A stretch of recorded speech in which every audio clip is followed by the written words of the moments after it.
ક્યારે એવું લાગ્યું છે કે જીવન બસ દોડતું જ રહે છે, પણ આપણે જાણે ક્યાંય પહોંચતા જ નથી? આજે આપણે એક એવા જ વિચારના ઊંડાણમાં ઉતરવાના છીએ, એક હાર્ટ ટોલેના પુસ્તક ધ પાવર ઓફ નાવ દ્વારા. આપણે સાથે મળીને સમજીશું કે સાચી શાંતિ એ ભવિષ્યમાં નહીં, પણ આ વર્તમાન ક્ષણમાં કેવી રીતે મળી શકે છે. તો ચાલો આ સફર શરૂ કરીએ. 1 મિનિટ માટે વિચારીએ તો દિવસનો મોટાભાગનો સમય ક્યાં જાય છે? કાં તો જે થઈ ગયું એના વિચારોમાં, અથવા તો જે થવાનું છે એની ચિંતામાં, ખરું ને?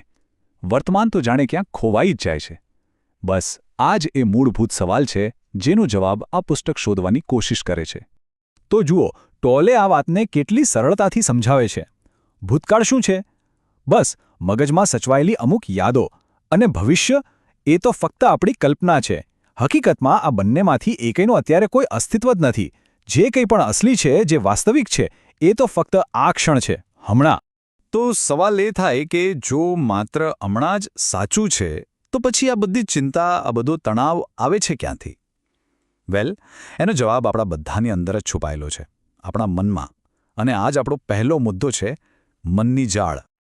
આ પુસ્તકનો કદાચ સૌથી મોટો અને ક્રાંતિકારી વિચાર છે: તમે તમારું મન નથી. આપણને હંમેશા એવું જ લાગે છે કે જે વિચારો આવે છે એ જ આપણે છીએ, પણ ટોલે કહે છે કે ના, આ એક બહુ મોટો ભ્રમ છે. હકીકતમાં આપણે એ વિચારો નથી, પણ એ વિચારોને જોનારા એક શાંત સાક્ષી છીએ.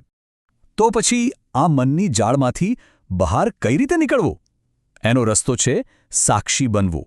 મતલબ કે પોતાના વિચારોને બસ જુઓ, એના પર કોઈ લેબલ લગાવ્યા વગર, સારા કે ખરાબ કહ્યા વગર. જાણે કે આકાશમાં વાદળા પસાર થઈ રહ્યા હોય અને આપણે એને બસ જોતા હોઈએ. જેવી આ પ્રેક્ટિસ શરૂ થાય છે, વિચારો અને આપણી વચ્ચે એક અંતર ઊભું થાય છે, અને એ જ અંતરમાં સાચી શાંતિ છુપાયેલી છે. પણ વાત ખાલી મનના સતત વિચારોની જ નથી. વર્તમાનમાં જીવવાથી રોકનારી એક બીજી મોટી શક્તિ છે, જે આપણા બધાની અંદર રહેલી છે. ટોલે એને એક બહુ જ રસપ્રદ નામ આપ્યું છે: પેઇન બોડી. ચાલો જોઈએ કે આ શું છે. તો આ પેઇન બોડી શું છે? એ આપણા જીવનભરના બધા જ જમા થયેલા દુઃખ, ગુસ્સો અને કડવા અનુભવોનો એક સંગ્રહ છે. ક્યારે એવું બન્યું છે કે કોઈ નાનકડી વાત પર એકદમથી મોટો ગુસ્સો આવી જાય? બસ એ જ પેઇન બોડી છે, જે અચાનક જાગી ગયું છે અને વર્તમાન પર ભૂતકાળનો પડછાયો પાડી રહ્યું છે. તો પછી સવાલ એ છે કે આ પેઇન બોડીના ભારથી છુટકારો કઈ રીતે મેળવવો? જવાબ બહુ સરળ છે. પેઇન બોડી અંધારા જેવું છે. એ ત્યારે જ જીવી શકે છે જ્યારે આપણું ધ્યાન ન હોય. જે ક્ષણે આપણે જાગૃત થઈએ છીએ અને પોતાની લાગણીઓને ધ્યાનથી અનુભવીએ છીએ, એ જ ક્ષણે પેઇન બોડીની પકડે ઢીલી પડવા લાગે છે. વર્તમાન ક્ષણની જાગૃતિ જ એની સાચી દવા છે. સારું, તો આપણે સમસ્યાઓ જોઈ લીધી. એક છે આપણું મન અને બીજું છે પેઇન બોડી. પણ સારી વાત એ છે કે આમાંથી મુક્તિનો માર્ગ પણ છે. ટોલે આપણને બે ખૂબ જ શક્તિશાળી સાધનો આપે છે. એક છે સ્વીકાર અને બીજું છે જાગૃતિ. ચાલો આને જરા સમજીએ. અને આ રસ્તો છે ને, એકદમ પ્રેક્ટિકલ છે. કોઈ પણ પરિસ્થિતિમાં સૌથી પહેલાં એને જેવી છે તેવી સ્વીકારી લો. એની સામે લડો નહીં. પછી પોતાની જાતને પૂછો, શું આમાં કંઈક બદલી શકાય એમ છે? જો જવાબ હા હોય તો એક્શન લો, અને જો જવાબ ના હોય તો સમર્પણ કરી દો. અને યાદ રાખજો, સમર્પણ એટલે હાર નહીં, પણ પરિસ્થિતિ સાથે લડવાનું છોડીને શાંતિથી એને સ્વીકારી લેવી. આમાં જ ખરી શક્તિ છે. અને બીજું સાધન છે જાગૃતિ. એ તો આનાથી પણ સરળ છે.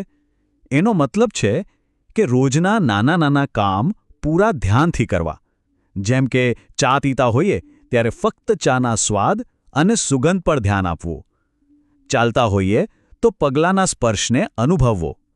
જ્યારે આપણે સંપૂર્ણપણે વર્તમાનમાં હોઈએ છીએ, ત્યારે મનને ભટકવાની કોઈ જગ્યા જ નથી મળતી. તો આ બધી વાતનો સાર શું નીકળ્યો? ભલે આપણે મનના સાક્ષી બનવાની વાત કરીએ, પેઇન બોડીને ઓગાળવાની વાત કરીએ, કે પછી સ્વીકાર અને જાગૃતિનો અભ્યાસ કરીએ, આ બધા જ રસ્તાઓ આપણને એક જ મંજિલ તરફ લઈ જાય છે.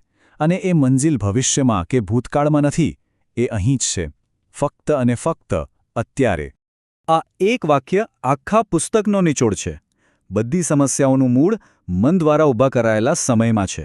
જરા વિચારો, કોઈ પણ સમસ્યા, કાં તો એ ભૂતકાળમાં બનેલી કોઈ ઘટના વિશે હશે, અથવા ભવિષ્યમાં શું થશે એની ચિંતા હશે. પણ બરાબર આ ક્ષણે, આ શ્વાસ લેતી વખતે, શું ખરેખર કોઈ સમસ્યા છે? મોટાભાગના કિસ્સામાં જવાબ ના જ હશે. વર્તમાનમાં પાછા ફરતા જ સમસ્યાઓ ઓગળી જાય છે. તો આ સફરના અંતે આપણે એક સવાલ સાથે અટકીએ છીએ. આ બધું જ્ઞાન જીવનમાં ઉતારવાની શરૂઆત કોઈ મોટા પગલાંથી નહીં, પણ એક નાનકડી ક્ષણથી થાય છે. તો આજે દિવસની એવી કઈ એક ક્ષણ હશે જેમાં બધું ભૂલીને સંપૂર્ણપણે હાજર રહેવાનો પ્રયત્ન કરાશે? કદાચ સવારની ચા પીતી વખતે કે કોઈની સાથે વાત કરતી વખતે. પસંદગી આપણા હાથમાં છે, કારણ કે સાચી શક્તિ હંમેશા અત્યારે જ હોય છે. આભાર.